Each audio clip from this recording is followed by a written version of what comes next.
The soil in Bahrain is the reclaimed soil because they are doing construction over reclaimed land, and that brings us to the question about the foundation. And there was a poll which I did where we were asking if the foundation should be the same or not. So the answer was no. The foundation for these two types of soil, the natural one and the reclaimed one, should not be the same. And these are some of the reasons. Okay, the reclaimed land has reclaimed soil has more water in it. Okay, water content is higher because you have it was uh, a water body over which you have filled the sand. So naturally the water level is higher. Compaction is not done properly yet. There is natural compaction which happens in the soil. Okay, so because the soil is just laid out a short while ago, so the natural compaction hasn't happened yet. Okay, so because of these reasons, these soils are usually weaker and their capacity is lower, and because of the water table and because of less compaction.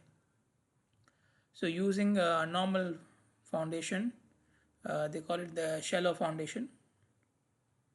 Okay, the foundation which does not require too much depth. Okay, uh, so this type of foundation in reclaimed soil will not work because it may cause settlement. Okay, and I explained settlement earlier as well, where the foundation is sinking into the soil itself. Okay, or the soil is replaced because of the application of the load. So in reclaimed land, then we can go for deep foundation, or we may have to do some treatment of the soil before we start the construction. We may have to do more compaction. We may have to add some chemicals in the soil to make it more stabilized and so on. So these are things you have to look into as a geotechnical engineer.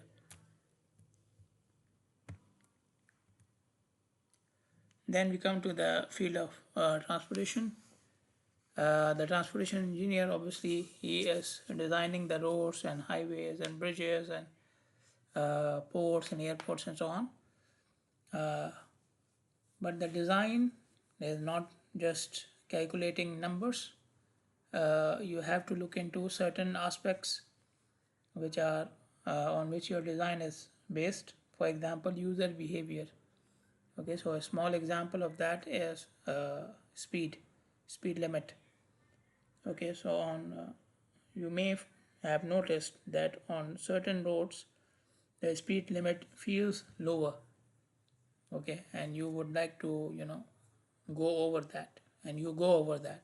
Okay, but the problem is while the speed limit is set lower, you may say, okay, I was going over the speed limit, nothing happened. Okay, but there could have been previous experiences of uh, road accidents at that location. So the government decided that we should lower the speed limit to avoid the accidents. Okay, so this is the effect of user behavior and safety. Okay, so user behavior can affect safety, and you have to design the road in such a way that you can control the user behavior and improve the safety of the road.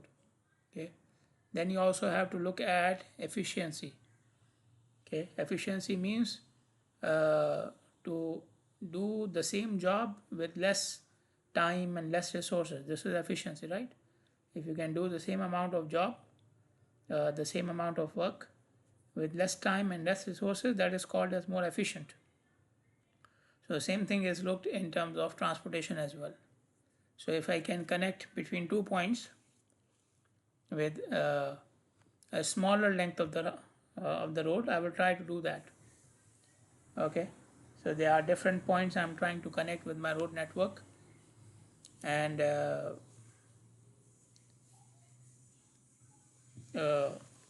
if I can connect those points more efficiently, then I will go for that. Okay, so I will try to reduce the distance, I will try to reduce the time. Okay, and time is also linked with the speed. Okay, and then we have different types of transportation. You can have people traveling on private cars and buses and so on. So which one is more efficient? We have to look into that as well. So it's not just about connecting the dots, and we have to look at the social impact of the design as well. Okay, the transportation road network uh, causes pollution, noise pollution. Okay, it can cause economic activities in the area to reduce or increase. Okay, so these are all social impacts. So you have to look into that as well. And even the design of your vehicles. Okay, so now the vehicles are designed to be more comfortable. Okay, so uh, more comfortable design of the vehicle will have more a better impact on the road user, on the person who is driving. Okay, or even the passenger. Okay, so a better impact on health and so on. Okay, so these are type of things you have to look into. It's not just about calculating numbers. It is about looking at how things can be improved.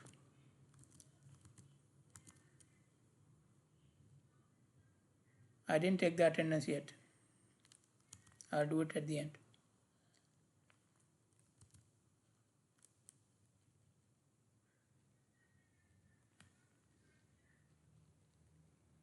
Can you guys hear me or not?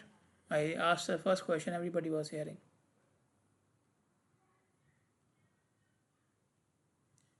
Can you guys hear me? Yeah, okay. Okay, so now I'll move on to a group activity, and this one you have to post in the blackboard, on the blackboard as well. I'll start the discussion there. So I will divide you into groups, okay, the same way we did uh, a few days ago. Okay, so you will be divided automatically, and you have to think about any well-known intersection. Okay, why we are doing that? Because in Bahrain we experience traffic jams mainly on the intersections. We experience them on the highways as well, but we know traffic jam is a is an issue in Bahrain, right? So now we will try to see what can be done. Okay, within groups you will try to think about it. Okay, so first of all, you will in your group you will think about an intersection which has a problem of traffic jam. Okay, or any problem. Okay, any intersection which has a problem. Okay, you will try to see what is the problem, what is the cause of the problem, and how it can be solved. Okay, three things. Okay, uh, on your intersection, what is the problem, what is causing the problem, and how you can solve it. We just need simple plain answers. Okay, we don't need calculations or anything. Okay, just simple plain answers which you can think of as engineering students. So I will divide you into groups and you will be doing that. Is that most of the many groups have posted about the Budaya intersection and the intersection near Jafar. Okay, and there's this you have talked about congestion mainly. Okay, and when I talked about the causes, so you have to look into the causes like in, but I don't expect you to do that. Not here in the discussion board in Blackboard. This one. Okay, here. This is on Blackboard in the discussion board, not in the chat. Okay, you have to go to Blackboard discussion board and you have to do it over here. Okay, so don't put it in the chat. It will go with the meeting. I'll finish the meeting, this will be gone. Okay, so yeah, okay, so this is clock roundabout. Okay, so yeah, when we are looking for the reasons, I did not expect you to go into more details. What you have done is good job, well done everybody. But I'm trying to take it forward now. When you are looking for the reasons can be that this area is, or this intersection is connecting with the commercial area. Okay, or there are too many trucks coming onto the intersection, or uh, the signal timing is set from the old days and it has not been changed, something like this. Okay, so you can go into more details as well, and you have talked about a number of solutions using smart signals, which is very good. Okay, you are thinking about using modern technology, increasing number of lanes, that is also very good. Okay, or adding a flyover or bridge. That is what we are looking in Bahrain. This is what is happening. uh, there could be other solutions as well in order to reduce the demand. What you're saying is, okay, how we can serve more traffic. There's congestion on the road, how we can serve traffic better, but there are solutions which involve reducing the demand as well. Okay, so I'm just trying to take it forward with you, like what can be the other things which we usually look at when we are dealing with these intersections. So now moving back to the presentation. Okay, some of the problems, okay, and some of the solutions. Okay, you already talked about it. Congestion, heavy volumes during peak hours, traffic signals not matching the actual demand. So our site has more vehicles but the timing is less, and vice versa. Bottlenecks at entry and exit points. Bottlenecks are those points where the width of the road is less. So if the entire road has 3 lanes, on this particular location we have 2 lanes. So when you go from 3 to 2 lanes, traffic will become more congested. Okay, so we call them bottlenecks, points which are uh, stopping or hindering the traffic. Another problem at intersection is frequent accidents. Okay, this also happens. Somebody was has posted about Rifa clock tower roundabout. So that's a accident location as well. So accidents happen because of poor lane management arrangement. Okay, people need more lanes for left turning, but there's only 1 lane, so people are trying to go from the other lane into that lane. Okay, multiple conflict points, points where vehicles are conflicting with each other. They are coming from different directions onto one point, uh, and high speeds. Okay, so speed, whenever you talk about speed, is connected to the accidents. Pedestrian crossings, another problem at intersections. Okay, uh, they can be pedestrian crossing is not clear, so pedestrians are crossing from wherever they want because there's no marking for them. Okay, or the timing which is given for the crossing is not enough, so signal becomes green and people are still trying to cross. There are no crossing facilities apart from the road. Okay, you can have pedestrian bridges and so on, so you are forcing the people to go from the intersection. Okay, and it could be outdated design. Okay, so outdated design, like signal not matching the actual demand, this is outdated design. Poor lane arrangement, this is also outdated design. You designed it when traffic was less or traffic was different, you are still using it. Okay, these are the normal problems. The solutions can be, you improve the design by reallocating the lanes. Okay, so I have 4 lanes, I keep the 4 lanes, but I can reallocate it. Okay, so I was having 2 lanes for straight, but now I know that there's more for left turning, so I can reallocate.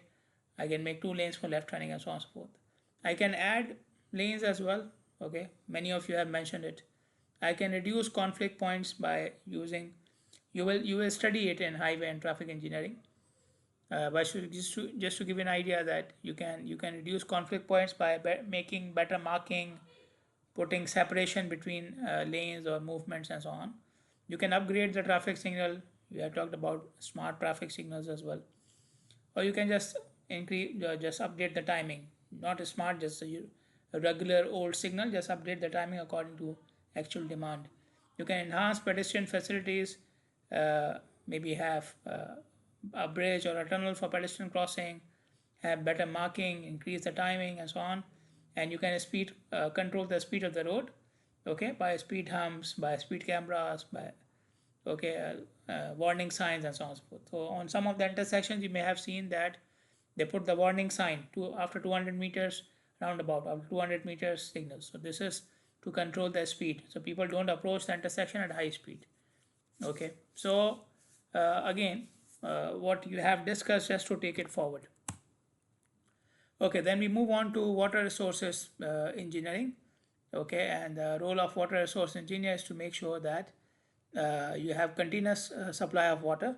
Water is something which we need on daily basis throughout the day.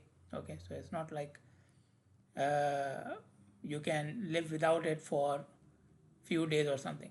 Okay, so it's something which you need continuously. Okay, you have to maintain the quality of water, which is very important. So if you are just providing water, okay, it's not good for health, then you are causing people health problems. Okay, so as a water resource engineer, you have to look into the quantity. The quantity is continuous. You provide continuous supply of water, and you have to look at the quality as well. Okay, that the quality of water is good enough for use. Okay, it will not harm the health or the environment.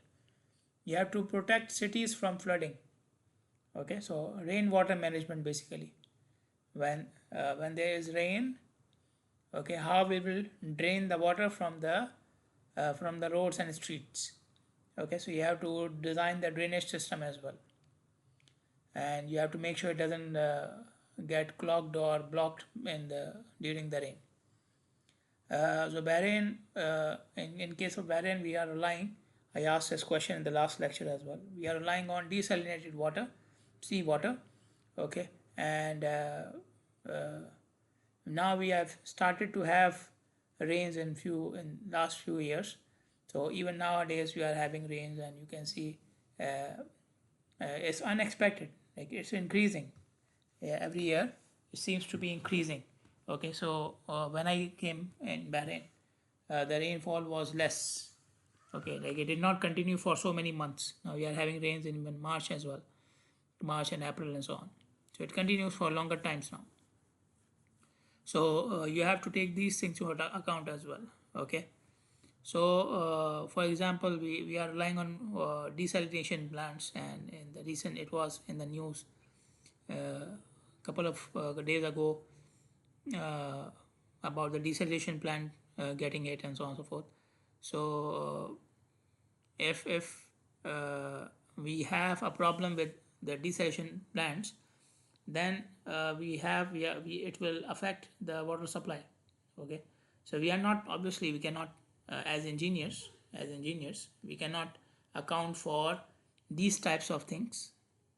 Okay, but you have to account for proper design of the desalination plant, that it will not stop because of, let's say, power outage, or it will not stop because of maintenance issues. Okay, or it will not collapse because the treatment plant is, or the water which is treated in the treatment plant is not as per your expectation. Okay, or the treatment plant is processing less water, but you need more water in the city. Okay, so these are the types of things you have to look for, okay, as engineers. Okay, so there are certain aspects which we can work on as engineers, civil engineers, and there are certain aspects which are beyond our control. Okay, but having said that, I mentioned in the last lecture as well that we do not, or we try to avoid relying on one source only. Okay, so we should look for alternatives. Okay, even if we don't see any problem, maybe it will happen in future. Okay, so I already talked about rainwater, right? So now we are relying on desalination, but at the same time the rains are also increasing. Okay, so uh, nature or God is providing us with an alternative source as well. Okay, which may not be available throughout the year, but its supply is increasing. Okay, so how we can balance now our use of the desalination plant and the use of the rainwater, how we can make more use of the rainwater. Okay, so we have to look into that as well. So the point was that yes, we should design the plants properly and look for future demand and so on, but we should not rely on one source of water. Because why? Because we need it continuously. Because one source of water is very risky. Okay, you need something which is continuous, and at the same time you are relying on one source, so that's a very risky business. Okay. Then we have environmental engineering. We are trying to protect public health, environment, and natural resources. So environmental challenges in Bahrain include treatment of wastewater. Okay, why we need to treat wastewater? The wastewater will go to the sea in the end. Okay, the wastewater is dumped into the sea in the end. So if you don't treat it properly, it will cause sea pollution. Okay, so we have to do treatment of wastewater before we dump into the sea. Okay, before dumping the wastewater into the sea, we have to do proper treatment so we do not cause sea pollution. If you dump it directly, it may cause harm to the fishes. It will endanger the beaches you have. Okay, so people are using those beaches, right? They go there for picnic and they have a bath there and so on and so forth. So you will be endangering their health as well. Okay, and the seawater obviously does not remain at the same place. So once it is polluted, it can penetrate into the soil, which is close to the sea, and it will go to other places and so on and so forth. So it will start a chain reaction. It will start a lot of problems. Another thing is the industries we have. Okay, in Bahrain we have some industries. Can you name some of the industries we have in Bahrain? What industries we have in Bahrain? Main industries in Bahrain. Tell me. What are the main industries we have in Bahrain?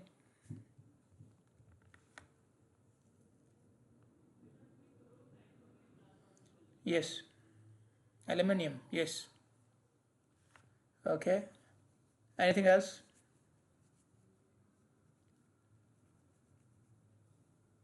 The Alba is known for aluminium.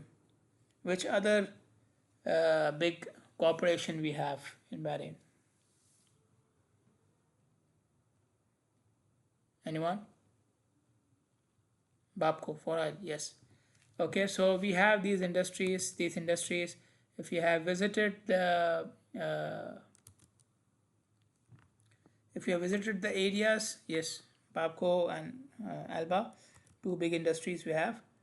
So if you have visited those areas, you can actually see the emissions coming out of the chimneys in these areas. Okay, you go to these areas, you will see uh, the emissions going into the air from the industries. Obviously, industries are necessary for the economic development of the country, so you cannot just close them or cancel them. Okay, so we have to work with them. So as an environmental engineer, you see how we can control the pollution.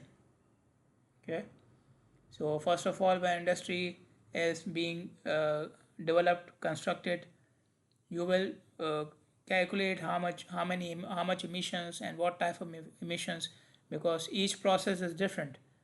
Okay, process of aluminum making is different, process of oil refinery is different, process of cement manufacturing is different. So every process will result in different types of chemicals. It's not the same type of chemicals. So you have to look what type of chemicals the industry is emitting and how we can deal with it. Okay, so for example, in some cases, the chemicals which are emitted by the industry, they cannot be let out into the air at all. Like there's 0% tolerance for them. Okay, like you cannot even let out 1 milligram of that chemical into the air. Okay, so then you have to design a system that it will produce those chemicals but it will not go in the air. You have to contain them within the environment of the factory, and then how you will recycle it, or how you will dispose it, or how you will do it. Okay, so in some cases the chemical is produced. Okay, they close the outlet so it doesn't go into the air, but the chemical is being accumulated, stored there. Okay, so what should we do with the stored chemical? Then they use it for something else, or then they do another chemical process with it so that it becomes something harmless. Okay, so for example, hydrogen, let's say, I'm not a scientist, I'm not an environmental engineer, I'm just giving an example. So let's say you're producing hydrogen and it is harmful for the environment, let's say. So you store it somewhere, and then you can do some chemical reaction with the oxygen to convert it into water maybe. Okay, or you have ozone, let's say. So ozone is produced, and you don't want to let it out into the air. You store it, and then you do another chemical reaction with it so that it is converted to water or something. Okay, so these are the things which an environmental engineer has to look into. Okay, so the water treatment, the protection of the marine environment, we are talking about Bahrain, and how we can control the industrial pollution. Okay, so very often we will be faced with solutions which look cheap, okay, but they may cause damage to the environment. Okay, there are cheap solutions available in construction, which will be applying them will have less cost, but at the same time they could be harmful for the environment. Okay, another a very common example of that is the use of plastic products. Okay, so we often use plastic in our construction processes because it's very cheap and it's very flexible. Okay, so we use it, but at the same time it could be harmful for the environment. The use of cement manufacturing has environmental emissions as well, but at the same time cement is very commonly used. So and obviously it's cheaper as well, but you can look for other solutions which will be less harmful for the environment. Okay, so we use wood. A lot of times we use wood.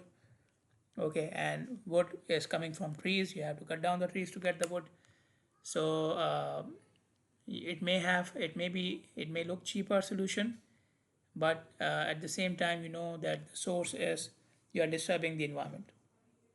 So you have to look for other solutions. You have to minimize it as much as possible. Okay, so we cannot like make it completely 0%, but you have to try to you have to minimize it, try to minimize it as much as possible. And secondly, we try to compensate the effects. Okay, so yes, we know that all types of construction projects have some harmful effect to the environment. Okay, so we try to minimize it, but we cannot make it zero. But after the project we try to compensate it in some by some other way. Okay, like maybe plant some trees around it. Okay, or recycle the waste which is coming out of the industry and use it somewhere else, and so on and so forth. Okay, so we try to compensate it during or after the project by some other way. Okay, planting of trees, recycling of products, and so on and so forth. Then we come to the field of construction and project management. We already talked about the four main items we try to balance in this field, which is time, cost, quality, and safety. Okay, and in project management, uh, the main factor is the delay. We want to finish the project on time. Okay, and if delay happens, then you have to look into who is responsible for the delay. Okay, and how we can prevent it. If we can prevent it from the start, like it doesn't happen at all, or if it happened, then how we can make sure it does not happen again. Okay, so this is all part of project management. So in Bahrain, we have now many housing development projects. We have road projects, and then we have government buildings. Okay, that are being constructed. Okay, so can you tell me any new housing project in Bahrain? Okay, any project which has been started recently, or which is undergoing, or just finished recently. Anyhow, there are a lot of housing projects, by the way. Not talking about a villa. I'm talking about like a full project, a full area being developed for housing. Can you give me an example? Any new area developed in Bahrain?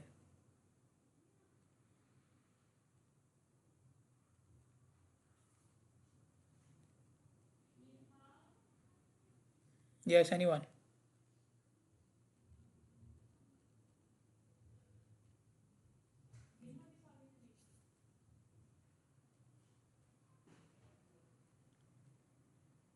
Any example of a newly developed area in Bahrain, or area which is undergoing development. Etc. Okay. Any other area?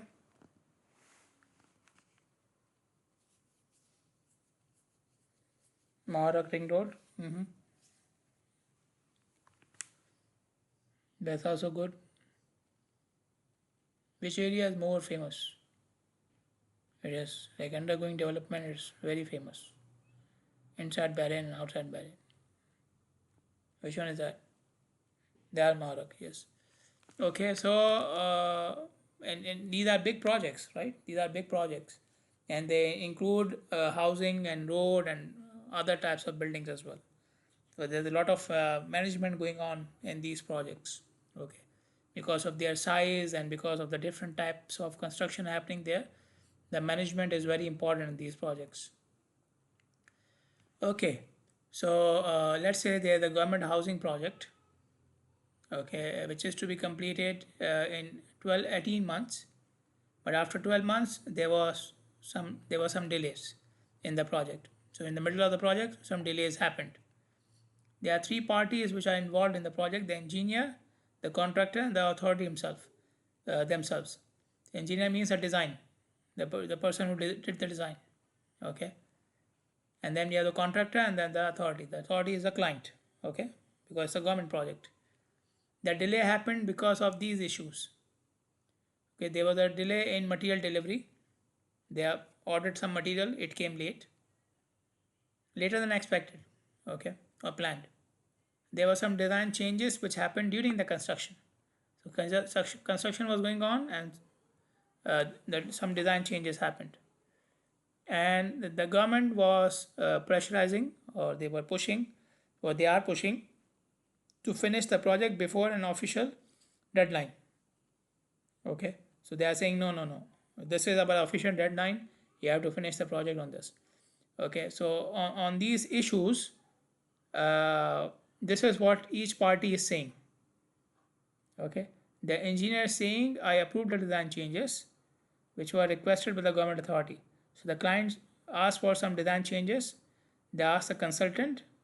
He said, okay, we will approve it. But now he is saying I did not control the material supplier. So design changes I did, okay, because it was requested by the client. But material delivery was not in my hand. Okay. And when they asked for design changes, I told them that you will have problems in material delivery. For this design change, you will need some new material. You have to order it. It may cause delay. So engineer is saying I did my job. The contractor is saying material delivery delays were beyond my control because it was because of the design change. So I did not know in advance.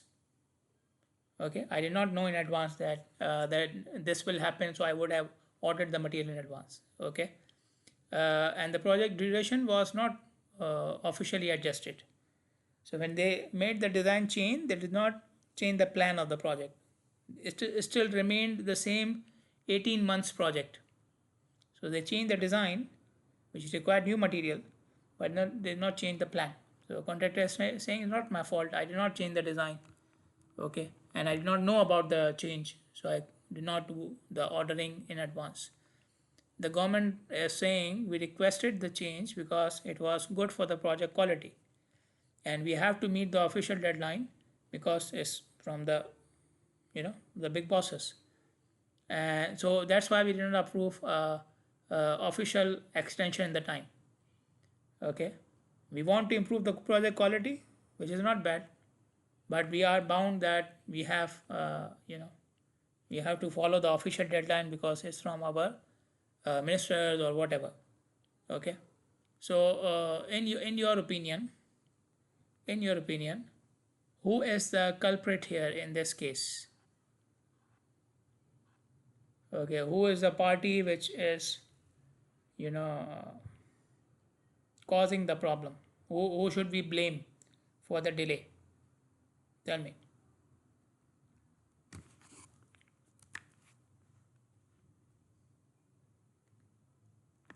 All of them.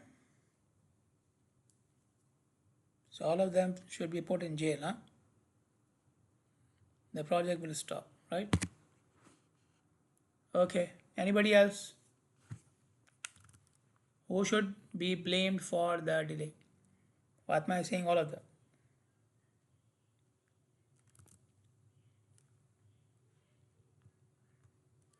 The engineer, okay.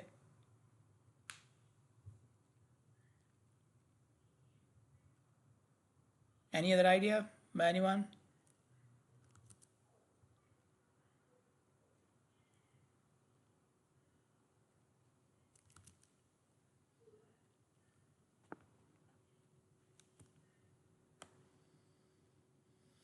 Engineer seems to be the manager.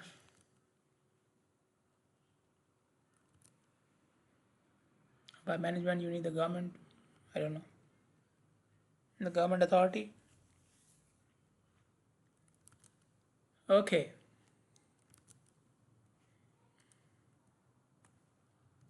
they have shared responsibility.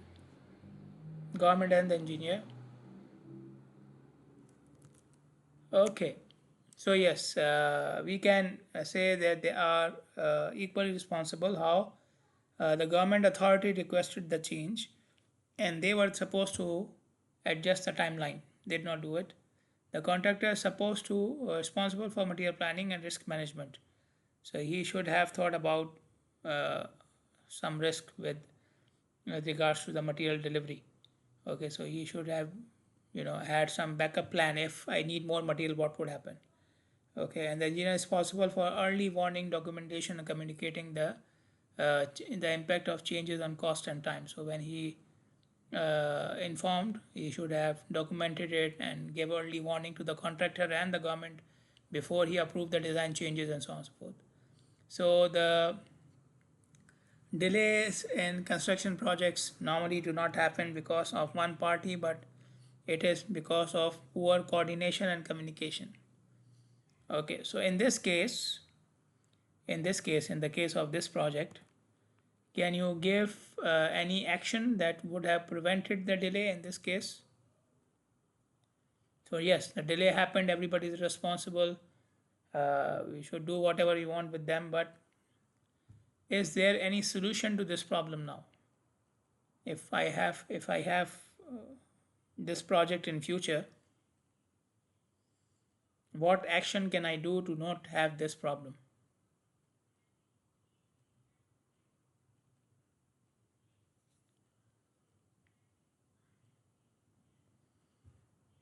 Yes, anyone? How can we avoid uh, these types of problems in projects? What can we do or what we could have done in this project to avoid this delay problem?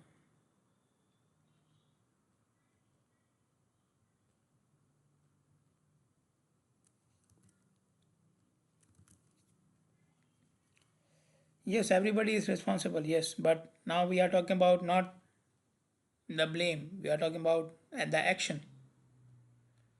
What can be done in future projects to avoid these delays? We are talking about action now.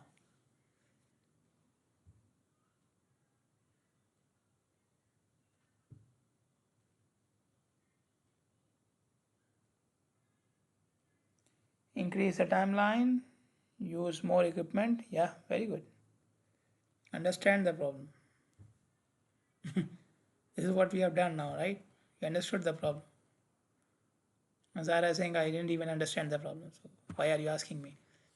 Okay, use more equipment. Yes, so have some backup equipment. So okay, delay happens from one end, so you can increase the pace of the work. You can increase the speed of the work. So in the end, you finish on time. This can be done. Increase the timeline. Adjust your plan according to the changes you have made uh, in the project. So yes, all these actions are good. So we have seen the application of different specializations in real life in Bahrain. Okay, we talked about water desalination, we talked about building construction, we talked about housing projects, we talked about intersection design and soil and foundation and whatnot, and big buildings and 10-story, 20-story buildings in Bahrain. So you have to Now look into your future as what you will contribute to the society. Okay, when you think about your future, you are not going into the field and working in your office, okay, or on a plot of land. What you will be doing will be affecting the society in one way or the other. Okay, so you have to make sure that you have the skills and the knowledge to do that. Okay, so this is the main thing from this topic.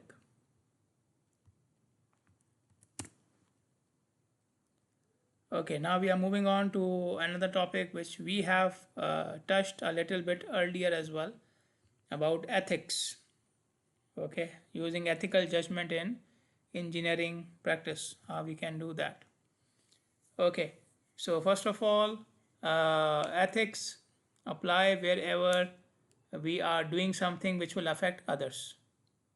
Okay, wherever you are doing something where your decision can affect others, you have to think about the ethical considerations as well. Okay, you have to think if this thing is or that action is ethically correct or not. So the same thing happens while you are driving. Okay, so if I'm driving on an open road with no other drivers beside me, or the road is completely empty, then if I change the lane, it will not affect anybody else. If I increase the speed, I suddenly stop, not affect anybody else. Okay, so in those cases, I can take my decisions very openly. But if I'm driving on a road where there are other cars around me, then I have to think. Okay, if I stop, if I brake suddenly, the car behind me may come and hit me. Okay, if I try to change my lane, I may hit somebody else. Okay, I see the signal is I'm approaching an intersection, there's a stop sign there, or it's a roundabout. I don't see any traffic, but there's a pedestrian crossing. Okay, so whether I should speed up because there's no traffic, or whether I should slow down and stop, my decision will affect that pedestrian, right? So all these are basically ethical decisions. Yes, when you get into a crash, then the government will say, okay, this is your mistake, or this is his mistake, or her mistake. Okay, so they will apply the rules, but the rules are there to make sure that you uh, are taking actions according to ethical considerations. Okay, the rules are enforced to make sure that you are thinking about ethics. Okay, because a lot of times people are not thinking about how their decision will affect others. We are naturally, selfish species. Like every species, like selfish. You have the self survival mode. Okay, and this works automatically on the back of our mind. This works automatically. Okay, this is how we survive in this world. So when you are making the decisions, your first consideration is yourself. Okay, this is a normal human behavior. Okay, but then you have rules over you, and these rules make sure that you have to think about others. Without the rules, you may neglect thinking about others. Okay, so the rules and regulations are forcing you to consider other people as well.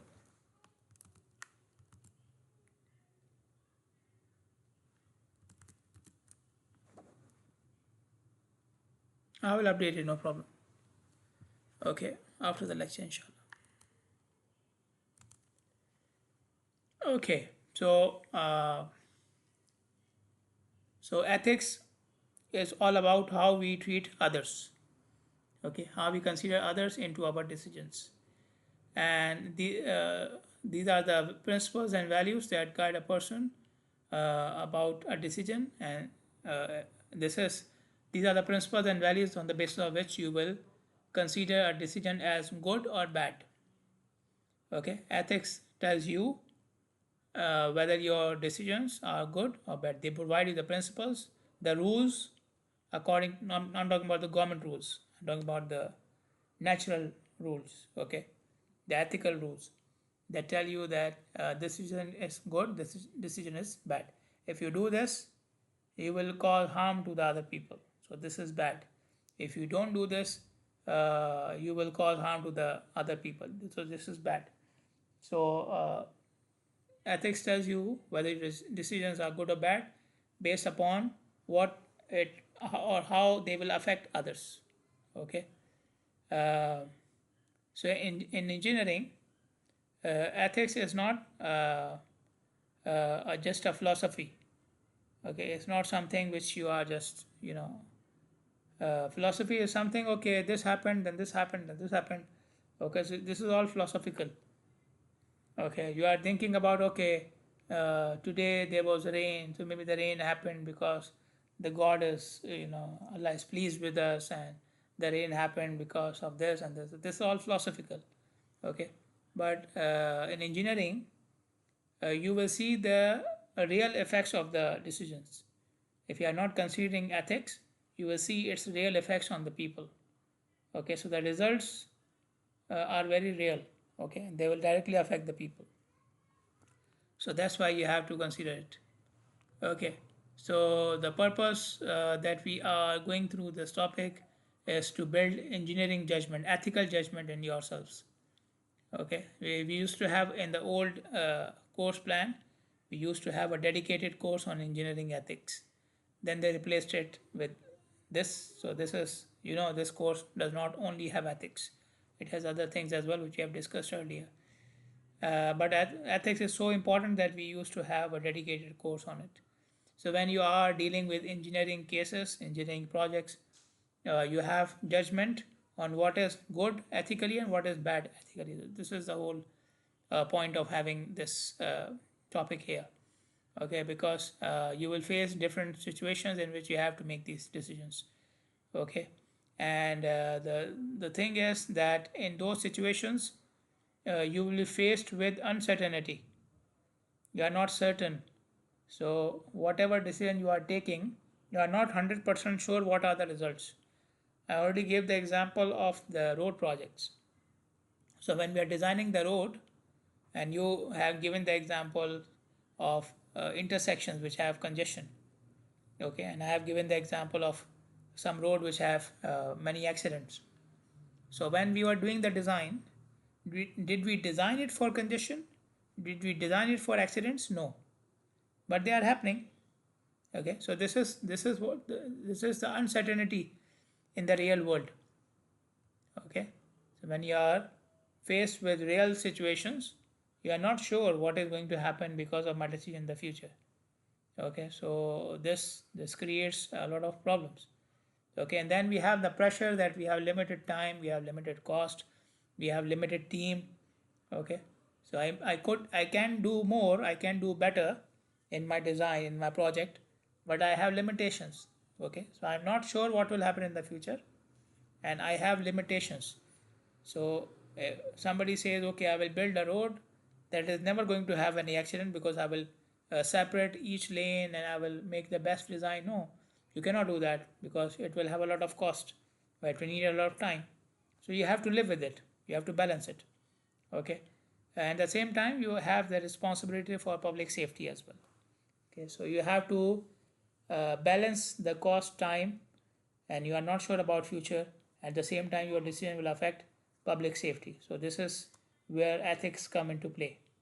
Okay, like up to what level I can fight with the management to increase the cost and the time, and so on, to make it as safe as possible for future, about which I'm not sure. Okay, so we have to use both technical knowledge as well as ethical judgment both.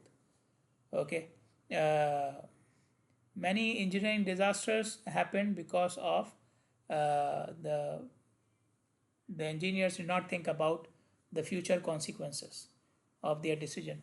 Okay, so their calculations were correct, but they did not think about what can happen in future, the risks, how people will behave, and so on and so forth. So if you have to think like engineers, you don't just follow the rules. You have to become a responsible professional because your decisions will affect public safety and so on.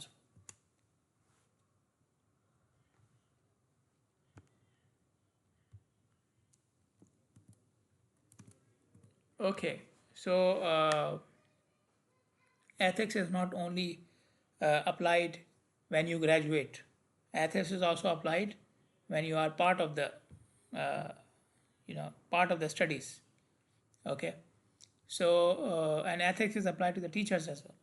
Okay, even we have to be ethical, because what we, same rule, we are doing something which is affecting others, so we have to think about others as ethics as well. So a teacher, instructor, holds the authority and the influence. Okay, I ask you, okay, you have to do this assignment, you have to do this test, the class will be on this time. I don't decide, but I'm like forcing it. Okay, and I have influence. Okay, what you're learning, how you are learning. Okay, whether you love this course or hate this course, the way it's going, I'm not positive, but I'm trying my best. Okay, so because of the authority and the influence over others, the teachers have ethical responsibility. So a teacher has to be fair, okay, in grading, evaluation, even in teaching. So if I just focus on some of the students which are always active and which are always in the class, and I forget about everybody else, so I say, okay, I will just do my class lectures. Everybody has to have 100% attendance, and I will not give you any notes. There will be no videos, no notes, nothing, no books. So that is unfair to some of the students who may have problems in attending the classes. Okay, who may have problems during the class. Okay, so and fairness grading evaluation, okay, I cannot give more grades to someone because he or she is uh, uh, related to me, or because I know them from before, or they live in my area, or they are my neighbor, or something. Okay, I have to be honest about course objectives and expectations. So now you have seen that in the first lecture of every course, what we show to you in the first lecture of every course, what are we supposed to show to you? Tell me. You should know this now. You have taken many courses, right? So the first day of the semester, the first lecture of the course, what are you supposed to show you? Tell me. The syllabus, yes. So the syllabus contains these things. Okay, the course objectives, what are we expecting from you, what you should expect from the course outline. Okay, the dates, important dates, and so on and so forth. Okay, caring about student learning and not just administrative satisfaction. Okay, so when I'm in the class, I should not be satisfied that yes, I spent 1 hour 20 minutes in the class and I did my attendance, so my job is done. No, this is technical, this is administrative. Yes, when you open the session for 1 hour 20 minutes, and when you do your attendance, the record says yes, the class happened. But did was there any learning involved? Okay, did the student get something out of it? Okay, and this goes back to the grading and evaluation. Some of you may be thinking, oh, why should we have tests and quizzes and assignments and projects? Why they bother us? Why they just teach us and just give us a degree? No, because we are not sure about if the learning happened or not.